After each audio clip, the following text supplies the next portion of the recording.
Can people see this funny picture of baby Margo? I'm assuming yes, because people are giggling. Okay. So mostly I just included this because I thought it was cute and was looking through photos on Facebook and trying to kind of piece together the different parts of what feels like this story I'm trying to tell you. And I already said this, so I won't say it too much more than this, but just again, like I feel like this has kind of always been part of my path and my trajectory. I feel like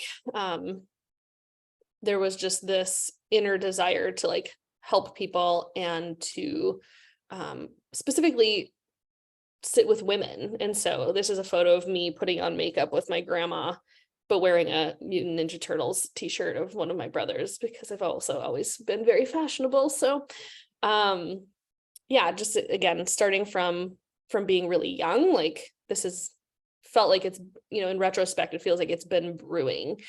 And I'll talk more about that in a moment, but this is a photo of me when I was, let's see, probably 16. Does anyone know who that is in the middle? Anybody recognize this person? And I won't be able to see comments, so you can unmute yourself if you know, or Angelia, you can tell me if someone guesses it in the comments.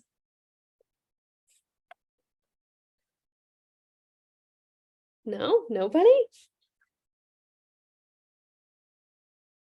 Okay, that's Janet Napolitano, who was the governor of Arizona at the time, and then went on to be like, I can't even remember. She was part of like Obama's cabinet, and now is part of like a part of the, you know, high up government situation at the moment too. Anyways, my point with this photo is the way that this looked for me in my teen years was that I got like extremely evangelical about like door knocking for presidential campaigns.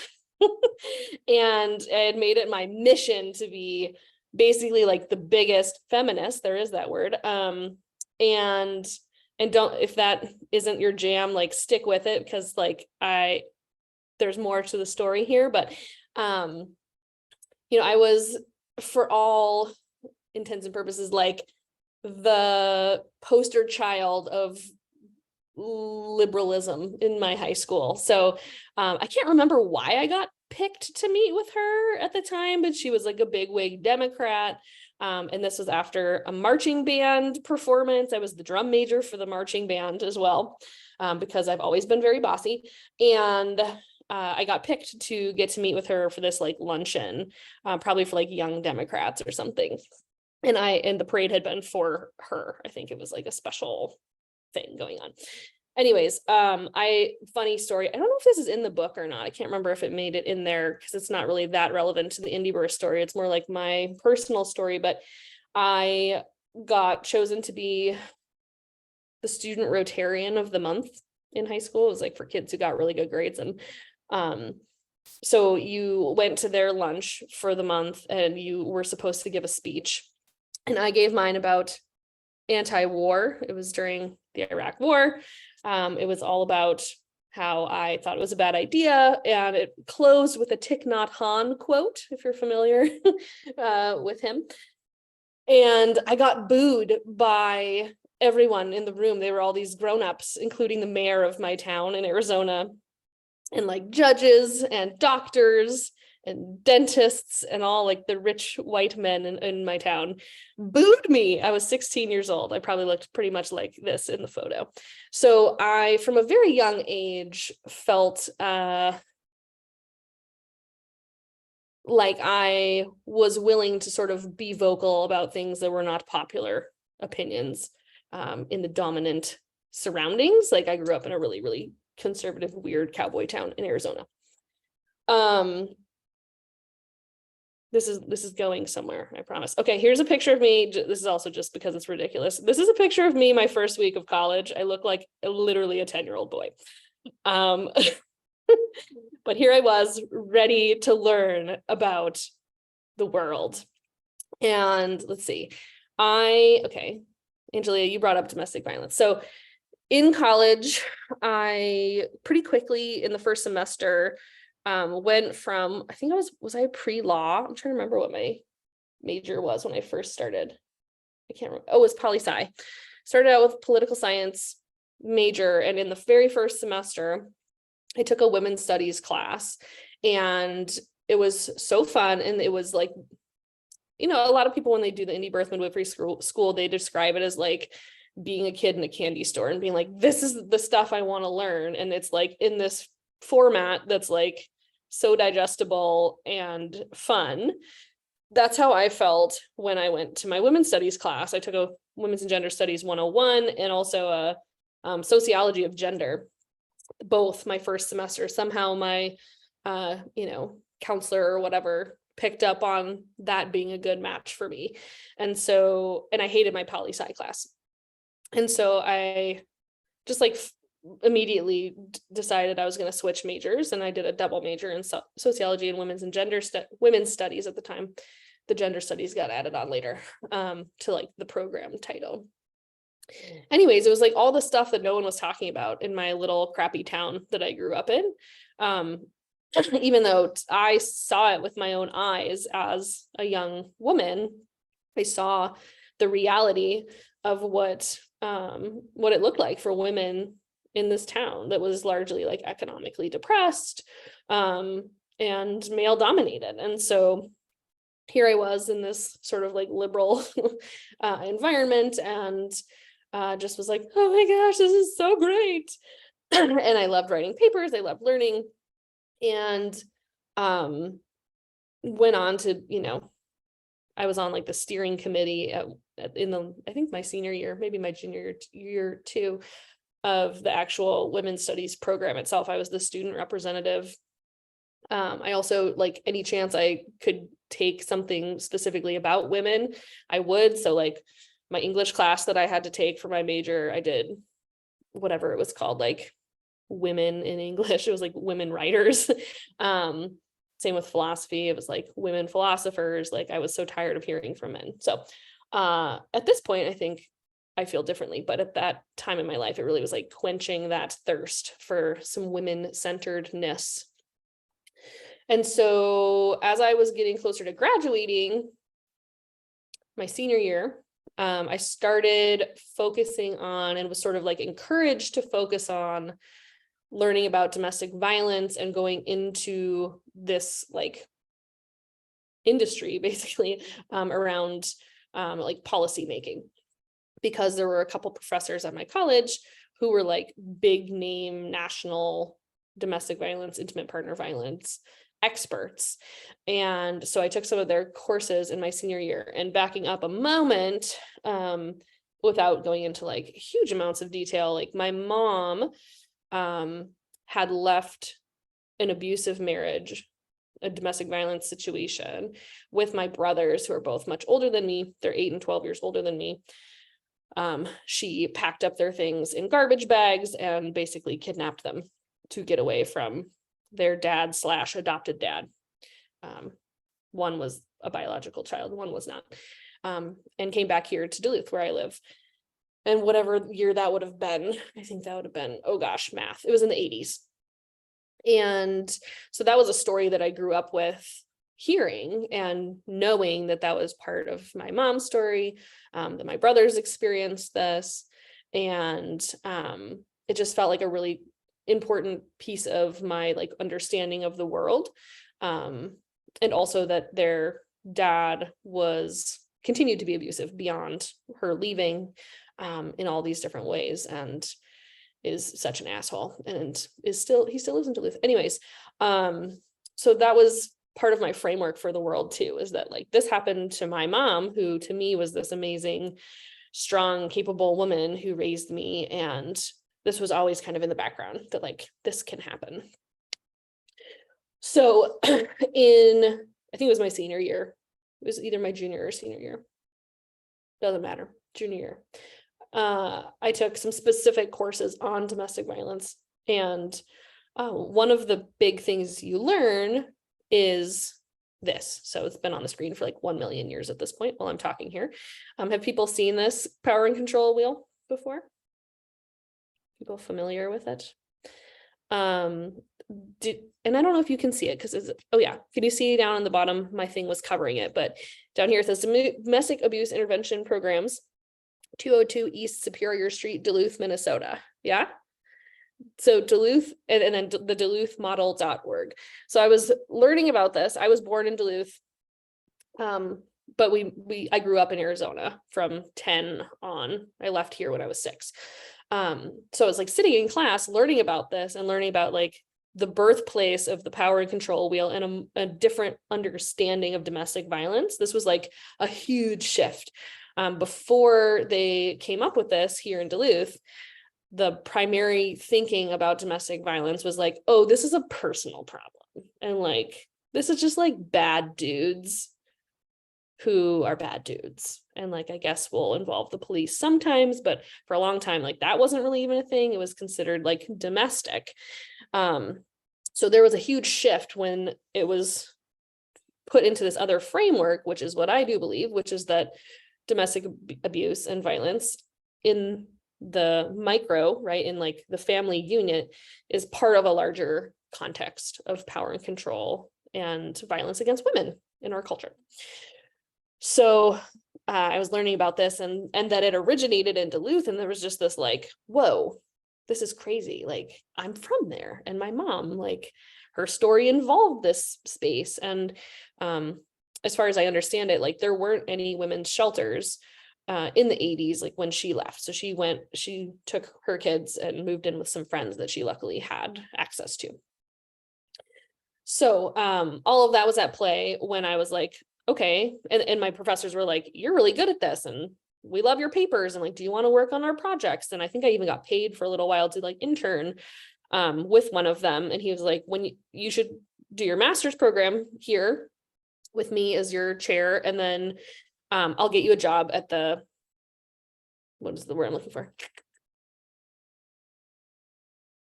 In Washington, D.C., whatever, doing policy work on the national level. And like, that's your future. That can be your future. And I was like, cool, I'll do that. So I came to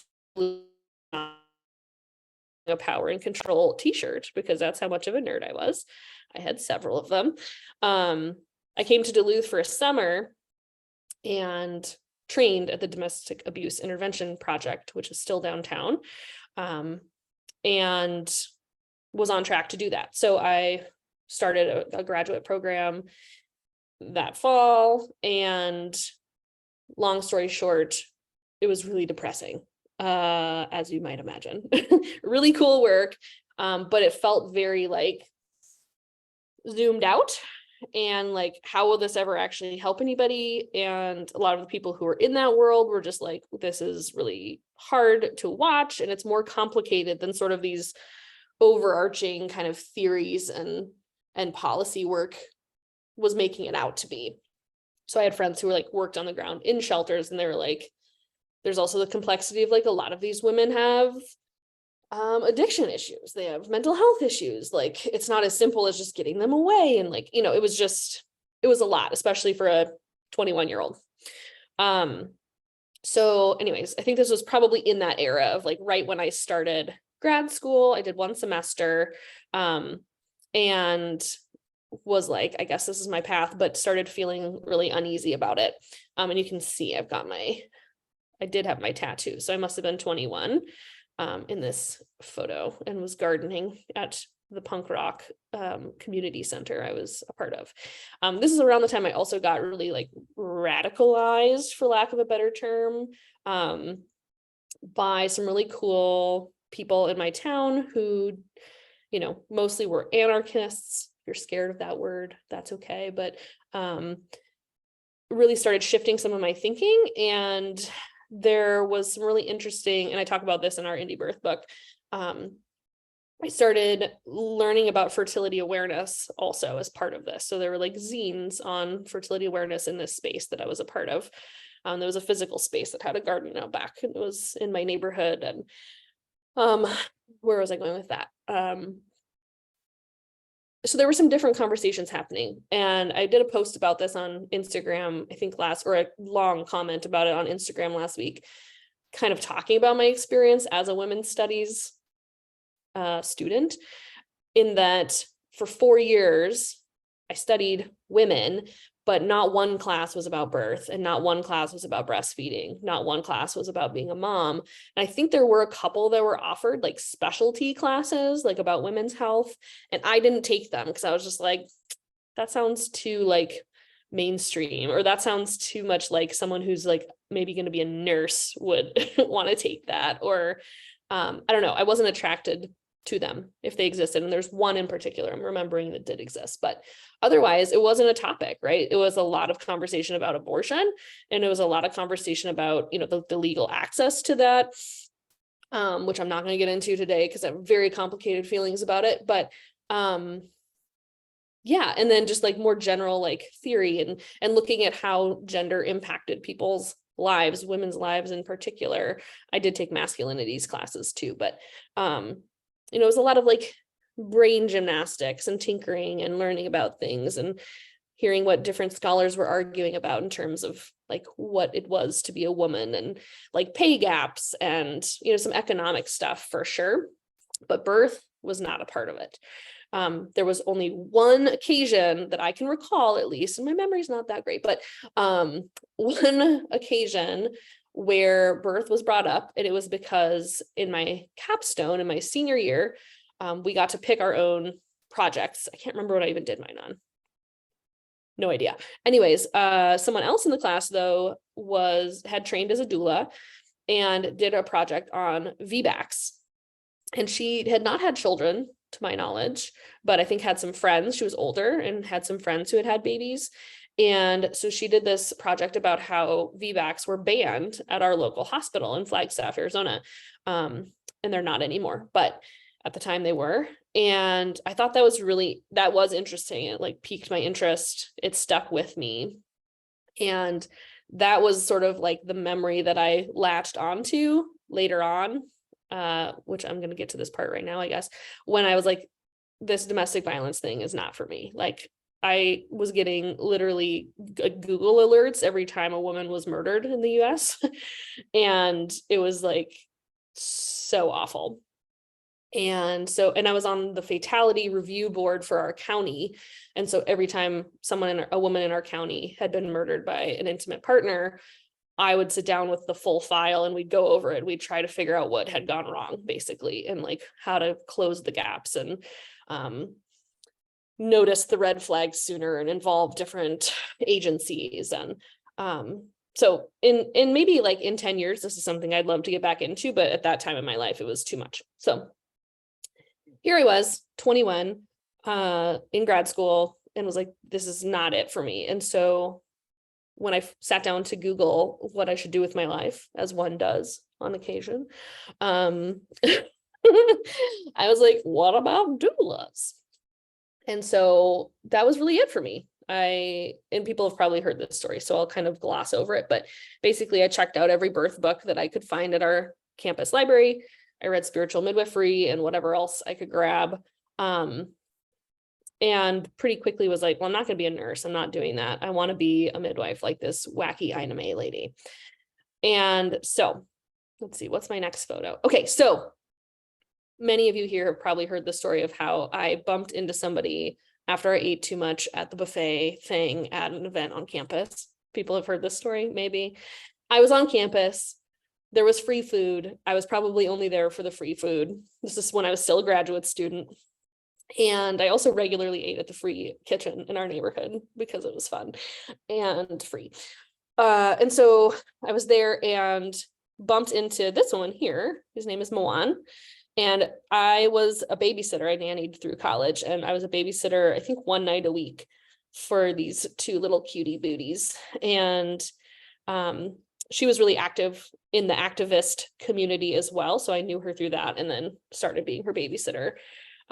She did a lot of really cool work with different indigenous movements and like sacred sites kind of stuff, which I was also peripherally involved in. And so I was like, oh, I ate too much food, and was like leaving because I thought I was going to barf. And bumped into her, like literally ran into her on the way out the door. And she's like, oh my gosh, Margo. And maybe I hadn't babysat in a few weeks or something. And she was like, how are you? How's it been? Like, we should have you babysit again. And I was just like, I don't know. I'm questioning everything and I think I want to be a midwife. And she was like, oh my gosh, you should meet my midwife. And so I had no idea. I think both of them were born at home, but this little one, Marin was the midwife for her birth. And I had no idea. So she was like, you should go check out her stuff. And her name's Marin. She's in Sedona. I can't remember what else. And so I did leave because I was like, I think I'm going to barf. And I felt better once I left. I still think it was like divine intervention, and went home and Googled Marin. And I had gotten this tattoo that February when I turned 21. And this was in October of that same year. So whatever that is, 8 months later. And for some reason, my skin makes orange ink disappear. So there is supposed to be orange here. You can like half see it. It's very weird. If anyone knows how this works, it has happened multiple times and on both arms now. But where's I going with this? Okay, so I got this tattoo when I turned 21. 8 months later, I had bumped into her and she said, check out Marin. And I logged in and this was Marin's logo at the time, Red Rock Midwifery in Sedona. And I just remember sitting at my laptop, my like shitty little Dell laptop, and just being like, huh?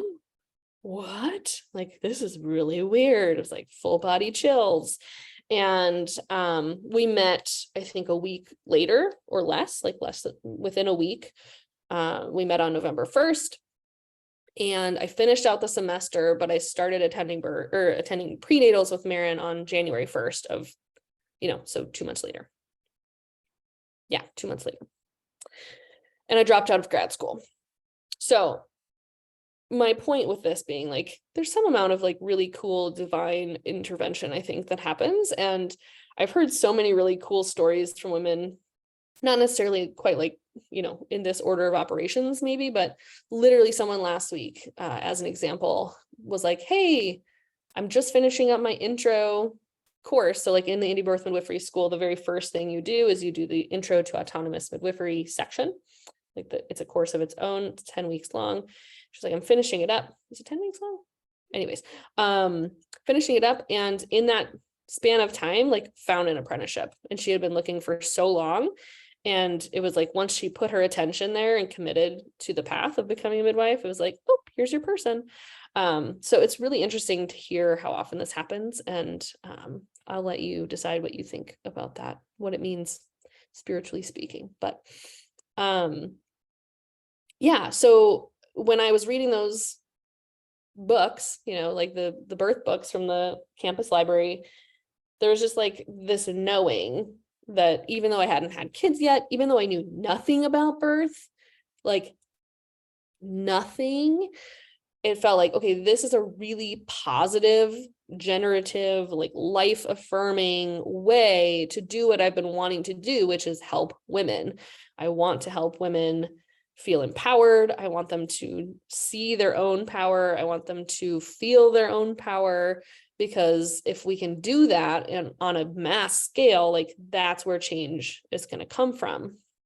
So, yeah, birth to me just felt like, oh, duh, like in women's studies, like this is what we should be talking about, since almost every woman is going to go through the experience of mothering, and it's so powerful. It's like such a huge catalyst, both directions, right? Like it can be so empowering and it can be so disempowering and traumatizing if it goes the other way.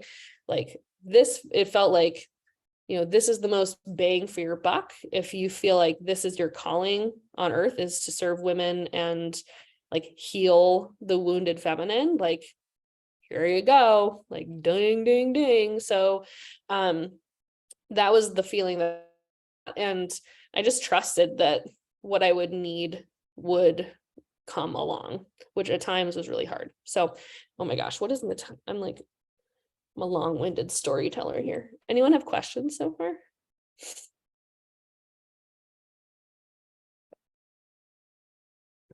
I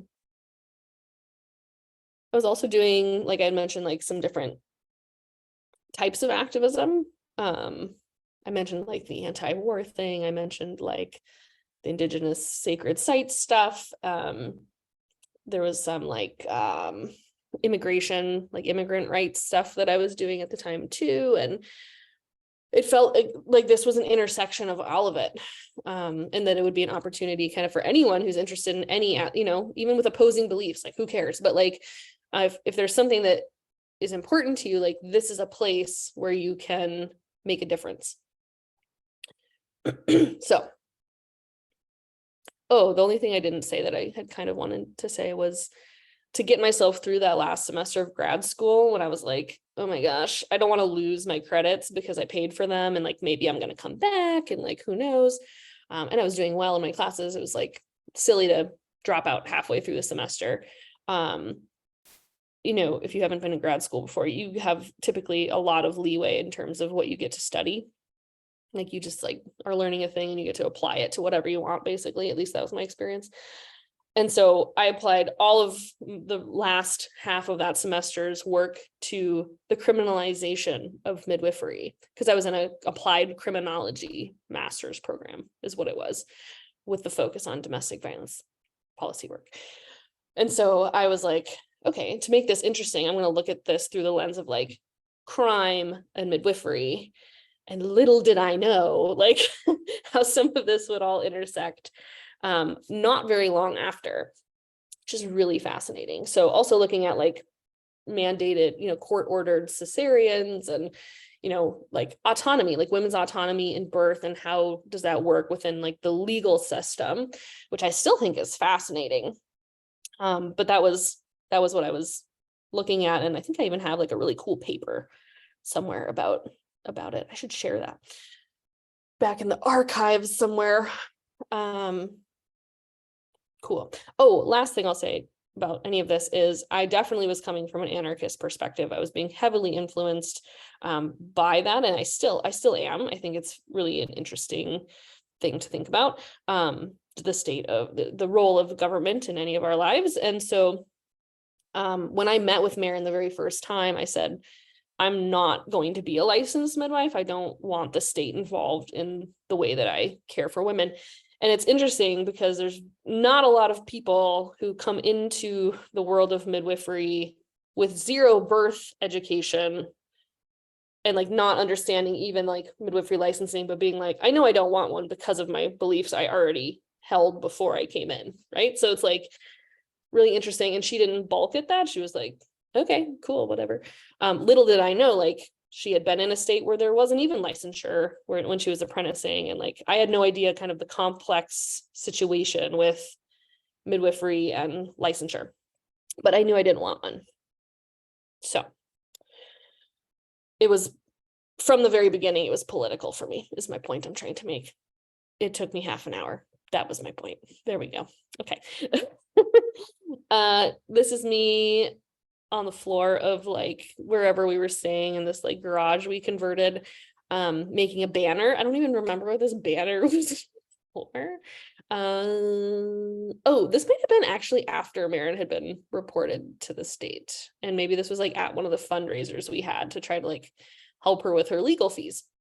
So this is a little bit out of order, but my point with including this, there it is, in all its glory, is this banner I made. I was full force into the birth world. It was not like, oh, I'm kind of into it, like we'll see what happens. It was like, nope, I go to births now. I started going to prenatals, like I said, on January 1st, which is a very easy date to remember.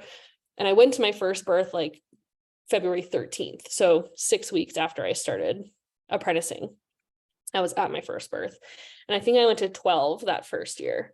And so my life was nannying, studying, going to births. I didn't have kids, and apparently making banners on my floor, which I still think this is like a very cool symbol. So just putting it out there that I'm still very proud of that. I think I literally blew up one of the photos from Anne Fry and then traced it. Anyways, kind of a cool image. Yeah, so I just had a couple of photos from some of the early births I was at. This actually, I went back and looked. early on when I was going to births with Mirren, we didn't take photos. So there really isn't any photographic evidence of my early apprenticeship time, like the first year. But Jenny Goldman was a friend of Marin's, and she's an amazing photographer. And she was like, hey, should I come take photos? And this was like before people were doing this. And so this one and the one after this are both taken by her. And I went and looked at my log, and this was actually the 18th birth I was at. So this was like a year and a half in.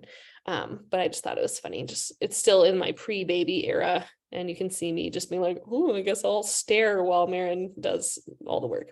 And I'm just like here assisting. Backing up a little bit, I started apprenticing, went to a birth in February, and it was one of the births we had in March of that year, 2011. That was the first time Marin got reported, and it was for a VBAC. So that's interesting too, because that ties back into part of my origin story, that like the VBAC topic was the first thing that like introduced me to the world of birth. And I remember being just like outraged sitting around this conference table in my women's studies capstone class. And she was like, yeah, they're not allowed to have a vaginal birth if they've had a cesarean. And I was like, what? I was like so angry about it. And so it's an interesting thing that was like kind of my introduction to birth. And then within, I think it was the third birth I was at. And if you don't know this story, you should definitely go read our book, Indie Birth, A Story of Radical Birth Love. If you want to put a link for that, Angelia, when you get back. I don't know if you can hear me. That would be great. Did you hear me, Angelia? You did. Okay, cool. So very quickly, she got reported for the first time. She was a licensed midwife. There's a lot more to the story, but so my early apprenticeship was wrapped up in all of that. The process of Marin sorting out what to do and ultimately deciding to give her license back. And so this was during that time, like in this gray area of like, what's happening? We don't know. And I was like, I'm just going to keep going to births. I don't know either. I had been keeping track in case I wanted to do the CPM route, but it was very loose. I was like, I might become a CPM, but I know I don't want to get licensed. Side note, this woman is a nurse, and this was her third baby, and she had been told by the birth center. So it's a long story, but basically Marin had helped her with the second baby. That's her first baby. Her second one's like over here somewhere watching. And then this is the third baby. Marin had been the student at her second birth, and I think missed it because it was so fast. And then they moved away to another part of Arizona. The birth center she was going to at the very end of her pregnancy said, oh yeah, and if you go past 42 weeks, we can't help you. And she's like, well, both my other babies came after 42 weeks. Like, you didn't think to tell me this when I signed on? Like, what the hell? And so at the end of her pregnancy, she came back up to Sedona with her whole family and stayed with her in-laws. And so this is actually at her in-laws bathroom, is where she had her baby. So there were so many just like copious examples for me in my early apprenticeship of women who were being fucked over, pardon my French, by licensing and by rules and regulations, and then having really easy, simple, not complicated births. And it's like, this woman absolutely did not need to go to the hospital, like at all. So if anything, my apprenticeship only radicalized me more. Like, I came in already feeling pretty strongly, and then I saw this stuff, and then I saw how the state was treating Marin. And so that's the context that I came into midwifery in that very first year or two. Like, that was my experience of that. So everyone's experience is different, but I think it's an interesting thing that often happens to people is, but when they don't have, using this word context, I wish I had a better word. When people don't have the context for the political part, they often come in and they often work with a midwife who, oh my gosh, if you're not in the Facebook group, Midwives Anonymous, you should go check it. If you're at all interested in midwifery, you should be a part of it, because it's like keeping a pulse on the normies out there doing midwifery in the normie way. And these people who are like so tied to their rules and regulations. So a lot of women come in, they start apprenticing, they're with someone who's playing by the rules, and they're like, this doesn't feel right, but I don't quite know why.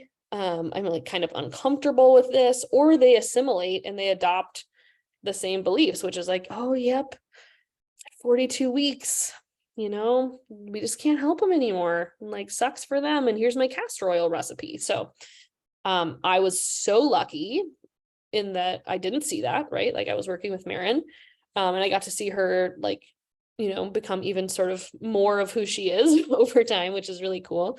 And, if I had not bumped into that person, Moan, and learned about Marin, and if I had tried apprenticing with the midwives who lived in the town I actually lived in, which was Flagstaff, I do not think I could have hacked it. I don't think I could have kept my mouth shut. I don't think, or at the very least, I would have been really uncomfortable watching how they did what they did. So I got really lucky, is what I'm saying. Okay, let's see here. Here's another one, just a beautiful woman having her first baby in Flagstaff. It's kind of a funny photo, and like I blew it up somehow, but a bathroom birth. It was a really long one. And her birth was one that I really drew strength from when I had a really long birth, not that long after this. And so, yeah, there I am holding a placenta bowl or something. See, there was orange. Do you see it? I've had it redone multiple times and the orange just disappears. Tell me how and why. Anyways, kind of at the end of this era, as I'm imagining it, Marin had True, and again, in the book, she writes so beautifully about this and this experience. And after he was born was when she decided to give her license back. And I was not a midwife at this point, right? I had been to probably 20 births, maybe more, maybe 25 or 30. I don't know. But I was not a midwife. I was very much there to help clean up and hold this placenta bowl and put Chuck's pads down. And Jenny was there taking photos, again, the photographer friend.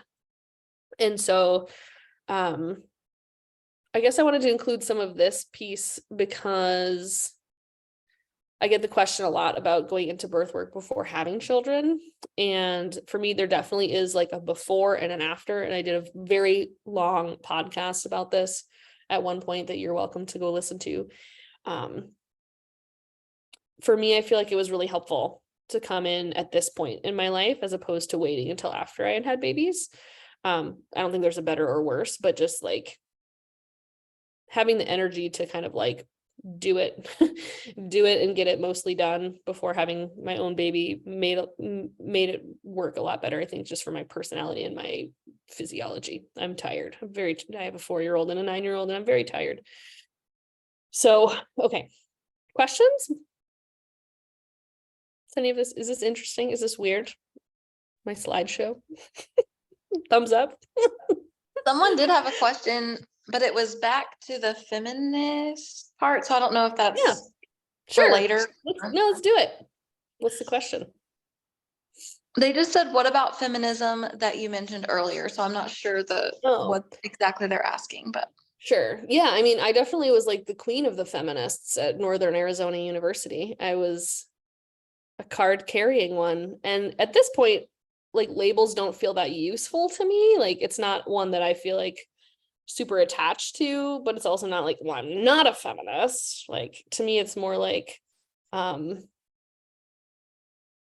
I want to say? Kind of what I was circling around at least earlier, which was that, and I've said this a few different places, but I have like literally a bachelor's of science in women's studies, women's and gender studies. And the fact that birth was not a mandatory part of that study, like the science of women, like didn't have a course that you had to take about fertility, about pregnancy, birth, postpartum, mothering, like that is mind-blowing to me that that wouldn't be a core competency, like a requirement. If we're going to talk about women, if we're going to learn about women, why would we leave out one of these and menstruation too, right? Like, why would we leave out these core biological experiences? And so they're definitely, over the course of my first few years apprenticing as a midwife, I started feeling like, wow, I got kind of gypped. Like, I mean, I was really excited to be learning it then, but I was looking to my radical friends, you know, who are in different activist spaces. I was looking to my professors. I even like reached out to a few of them and I was like, why didn't we learn this? Not that everyone needed to be a midwife, but I was like, do you know how bad it is out here in the world, like for women in this part of their life? Like, I didn't know. Like, I mean, I had a sense, but I didn't really know. So I definitely felt a little, angry about the way the feminist movement, as I understood it, largely left this part out. And a lot of my professors had been moms, like I knew they had kids. And they didn't really talk about that at all. Like that wasn't really part of their life. And so there was just this really interesting, it felt like, you know, motherhood was erased from from both my professors of women's studies and the actual content that we were learning. And so, and I even remember feeling really judgmental. There was a course, it was my very first women's studies course. I remember the room I was in with, what was her name? Doesn't matter. She was really cool hippie professor lady. Naomi Klein? No, that's an actual famous person. She at some point asked like, who wants to be a stay-at-home mom or something like that. I can't remember exactly how she had phrased it, but I was 17. It was, again, my very first class. And I saw women raise their hand. And I just remember being like, ew, gross. Like, why would you want to do that? Don't you want a job? Don't you want to make money? Don't you want like, and I feel like that was really reinforced, not necessarily on purpose, but like, again, just by being left out of the curriculum. So, I don't know if that answers the question or if that's helpful at all. I just think it's really interesting. And now I really enjoy speaking and doing guest lectures like at colleges, in high schools, because this feels like really, you know, I feel like pretty much everyone that I've spoken to about this, students of ours, other midwives, it's like, this should be mandatory information. Like women should be able to have access to knowledge about their own bodies, how they work, and like the terms for our anatomy, like all of it. And so that felt, I guess what a final point I'll make is just that a lot of the stuff we were talking about and a lot of the stuff we were putting energy towards, like I remember putting so much energy into protesting. People know Keisha, how do we say her name? Keisha with the $, the hip hop artist. Keisha, what is it, Angelia? You'll know. I think it's Kesha. Anyway, she came and played on campus and she brought a rapper named Dirt Nasty. And I was part of this like whole protest about how awful they were. And his lyrics were awful. They were rapey. But it's like, you know, that was really celebrated and professors were like, yeah, like get them. And I guess when I came away and like have the benefit of time looking back now, it's like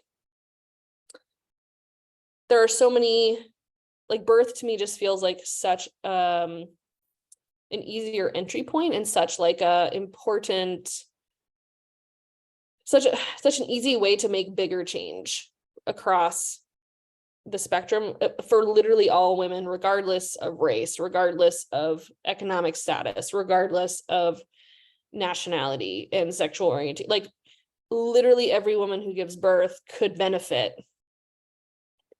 from this, as opposed to being like, let's argue about whatever or fundraise money for like the abortion clinic, right? It's like if you've got 50 women in your women's studies program, it's like, why was someone not like, hey, why don't we do like a postpartum, like a free postpartum doula service for the women in our community? You know, like if each of you went for an hour, you could really help that woman and change her experience. You know what I mean? So it's just like, I guess I felt jaded for sure early on.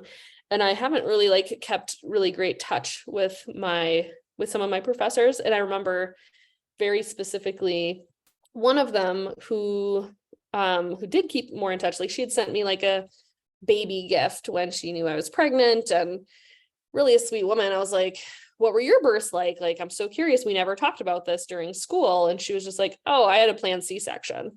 And I was like, oh, okay. Like really interesting. So anyways, story hour. Okay. I'll zoom ahead a little bit. I got married, not legally, and got pregnant pretty much right away.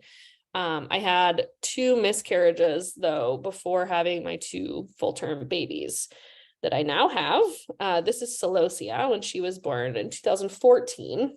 So I started apprenticing 2011. I wasn't quite done. There was still like a lot of upheaval. We went back and forth also to Minnesota in this time frame before having Celosia. Marin came here to practice midwifery, but it was for a hot minute, like 6 months. And then we moved back to Sedona, and that's where Celosia was born. And I was not finished with my apprenticeship yet. You can also see very sweetly, this is Ever, Marin's baby, Ever, who's 6 months older than her, and she's laying on the floor in the picture in the back. She's so cute. And so very much there was the before having babies and the after having babies. And I didn't finish my apprenticeship until after having my first baby. This was one of my places that I studied. She never ever slept in that crib other than as a sidecar eventually. So it was basically just there as the base of this plywood desk I had made for myself so I could finish studying. And then this is the blurriest picture. I don't know why it's so blurry, but I did a short-term high volume apprenticeship in Utah at a birth center that was much more medical to try to like finish, to get myself to a place where I either was going to submit my paperwork to become a CPM or I was going to not and just, you know, go out and be a midwife. So I attended my 50th birth while I was there of my apprenticeship. And it was a really interesting experience. I'm happy to answer questions if people have them. It still exists, but under a different name and different ownership. And I think one of our students actually is apprenticing there, who lives in Utah. So that's sort of funny. And let's see. These are just like hilarious joke logos that I found while I was getting photos for this together. Wouldn't that be funny? That'd be a funny logo, right? Or this like clip art lady plopping a baby out. Anyway, so I attended my 50 births. I had an 18-month-old at this point, and we got priced out of living in Sedona, and so we were moving here to Duluth. And I started thinking about what my practice was going to look like. So I ended up with a nicer logo than that and that took a bunch of years. There were a few different iterations, but this was my business here in Duluth Midwife. A client's husband, who's a graphic designer, made that for me.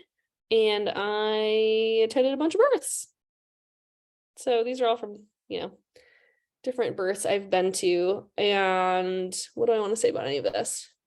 Yeah, for me, it definitely feels political. And again, another plug for the Midwife Anonymous group on Facebook, because for most midwives, that is not the case. And so if you're here, I suspect you are someone who,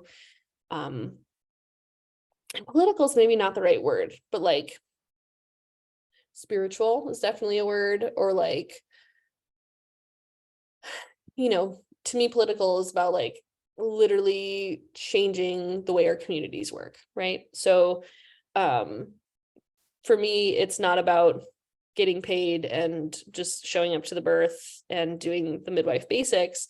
It's all rooted in this larger mission of how do we make our community a better place to live? How do we make this better for women how does she walk away stronger from this so that she can then have positive ripple effects out into her circles as well.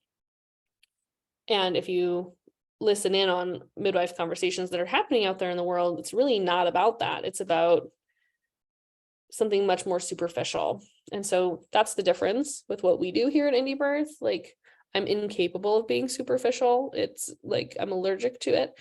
It makes me feel gross and I don't like it. So, with someone posted the other day, no judgment at all, because she's trying to learn. And she actually did even email me, but there was a very sweet midwife in this group who was like, how do I get to know my clients better? I don't feel like I know them very well. And I was just like, what? And she's like, what questions do you ask them? And so like, that's being left out of midwifery education. Basic. Like, and so another midwife educator posted in there like some very basic questions to ask, things like, who's going to be at your birth? And like, what do you want for your birth? And I can't remember the other ones, but they were like really like first grade level kinds of questions. And everyone was like, wow, these are such fantastic questions. Meanwhile, we're really encouraging people to ask the big stuff, like, what's the relationship like with your mother? And what's your relationship to orgasm? And, things that are like, not first grade level, getting to know people questions in the prenatal period. So, yeah, I feel like I've had so many amazing experiences here in Duluth. And as I was putting this together, I was like, is this my farewell slideshow? Because I'm actually looking at possibly moving out of Duluth very soon. And so it was really fun to pull up some of these images and put them all in one place, and just, without being able to tell you the stories of each of these women, like seeing them all on one page and like, wow, it's been so diverse. And like, I know that there has been an impact both directions, like me on them and them on me. And that the midwifery care they receive from me is rippling out into the world in really cool ways. A number of these women like left crappy partners. I won't point out which ones. A number of them are having more babies, even though they thought they maybe weren't going to, because they enjoyed the experience so much. Let's see, at least a couple of them have done our doula training that I'm looking at right now. One is now a prenatal yoga teacher, only after having her baby, who does prenatal yoga here in my office on Saturday mornings and has reached so many women that way through her work. One of them on this screen was someone who I did go to court and like submit a statement for when she was separating from her partner who had been violent. And so, and that's really been, not to get into a whole domestic violence lecture here, but that has been something that's been really interesting. I've been a midwife here in Duluth, since 2016, I guess, 16, 17. So at least 6 years, right? Yeah, 6 years. And it's been really fascinating, the number of women who I've served as a midwife and who, after I was done as their midwife, maybe even years later, they've come back and said, my partner was abusive and I didn't tell you. Even though they knew like that was my background, even though I screened for it, even though I did all the things to make it as easy as possible to share that with me. So that's been something that I've been thinking a lot about, and want to add some more stuff to our program and experiment with some more things here in person. But just to link that back to earlier in the conversation, especially since that was kind of like part of my origin story, I think it's really interesting. So it all ties together. I'm trying to think if there were any other really super interesting details I wanted to share here. Yeah, and just so many different stories. And then I just added a few things here at the end. This was when I was developing our research methods course. This was me at one of our neighborhood coffee shops. the super busy schedule and a little kid and lots of books, and just reminiscing about like, you know, if we start at the very beginning where it's like, oh, maybe I want to be a midwife. I'm not sharing this to my own horn, although I think tooting one's own horn is fully acceptable. This is more to be like, if you're feeling this calling, if you want to make a difference, it's totally possible, right? Like it starts with a seed, it starts with a dream, and it can grow in these really beautiful and interesting ways. Like I never pictured that first moment when I was like, oh, maybe do I want to be a doula? Do I want to be a midwife? Like when I sat down with spiritual midwifery for the first time in my little house I shared with a million other punk rock 20-year-olds. I never was like, oh, I'll probably run a midwifery school someday, or I'll train doulas. So I just want to encourage you to think big and imagine all the amazing things that might come once you step onto that path and trust that inner knowing. And I don't know where this is going to lead, right? So I didn't even include any of this on the slides, but like now that I am here, I have this whole other skill set of business, you know, being an entrepreneur.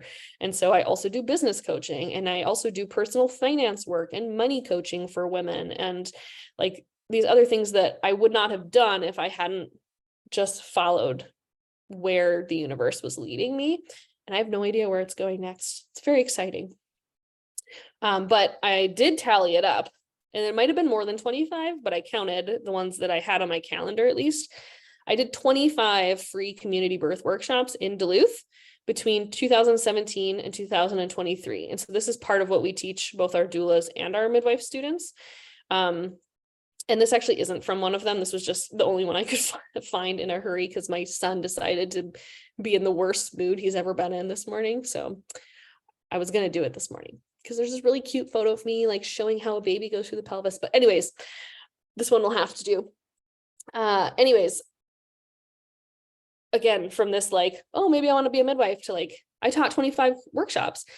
A lot of those workshops had 20 plus people at them. So 25 times 20, that's like over 400 people who came and learned about birth from me for a few hours in just a short period of time. Mostly this was between 2017 and 2020, because during COVID, I like only did a couple. I got reported actually by OSHA, or no, to OSHA, because I hosted a workshop without masks because I'm very naughty. And anyways, my space looks like crap at the moment because, like I said, I'm probably moving. And so, but this is the space where I taught the last bunch of them in this gigantic, cool office. And I think I had 35 last time I taught, so probably way more than 400. And that's not including going to high schools, going to the college here. And that's also not including like the indie birth retreat that we did. There were conferences, there were retreats, and skills workshops. And so part of what we teach, and especially particularly in the indie birth midwifery school, but also to a certain extent in the doula academy, is that we need more birth educators, not necessarily like a childbirth educator, but we need more women who are, oh my gosh, it's 12:05. We need more women who are knowledgeable about all of this, and also who are willing to use their voices and to host events and to speak. And like the hospital staff here know me, not because I transport in all the time. I actually haven't been in forever, but they know me because they've seen this. Like people come in and they say they've been to my workshop. I put up a billboard when I first moved here about home birth. So like just people who are willing to be loud and to share, like really, it makes a huge impact on your community. I've seen a lot of change, and who knows how much of it has to do specifically with me, but there's been so much movement and change in the birth community here just since 2017. And I think part of it has been my presence and some of the other people doing some really cool work here too. And women going in and being like, I'm not putting up with this anymore. You know, there was a multi-bazillion dollar building project at one of our hospitals here. They built an entire midwife unit, which I'm actually really excited about. I think they're going to be really great. And some of their midwives have been home birth midwives. So it's not even just like super crappy nurse midwives, but they're people who are open to home birth too. So that's really exciting. And again, I just want you to imagine the impact you can have if you do this work, and then if you share it without fear. I also wanted to share just 2 photos of students I've trained as well. So like I became a midwife, and then Alicia is now a midwife out on her own. And she's actually probably been to the same amount of births as me, because she's done so many since she went out on her own. Like she's caught up to me and I've taken 2 years off. So that's really amazing. And she actually has a student. I didn't put a photo on here. I wanted to make like a little family tree of like Mirren and like me, and then like the students, and Angelia, you're a student of Mirren's, and like there's this really cool network of preceptors, which is like such an ugly word, but midwife teachers, midwife mentors, and students. And so I've had the pleasure of having 2. Maria's not done yet. She's now working with another midwife in town because I went on hiatus, on a break, mostly at least. And so she's been working with her, and she's probably got another couple years. And then, what I was going to say is Alicia has a student who's almost done now. So I'm almost a grandma midwife, right? So like my student has a student who's almost done, and she has at least one other one that she's been working with. So again, just like the ripples that we have when we just go for it and just like balls to the walls, just do it. Okay, so I think that was my last slide. I'm going to stop sharing my screen and try to summarize my point one more time, which is just that if you're interested in becoming a midwife, if you feel that inkling, like I just invite you to take even millimeter long baby steps towards it. So I would love to see, is there stuff over in the chat? Oh, yes. Thank you, Angelia. My money coaching has changed your life. Very good. I have 2 money coaching calls today. They're so fun. Cool. Were there any questions? I would love to hear if this is inspiring, and if so, if there's like a teeny tiny baby step that you're going to take today.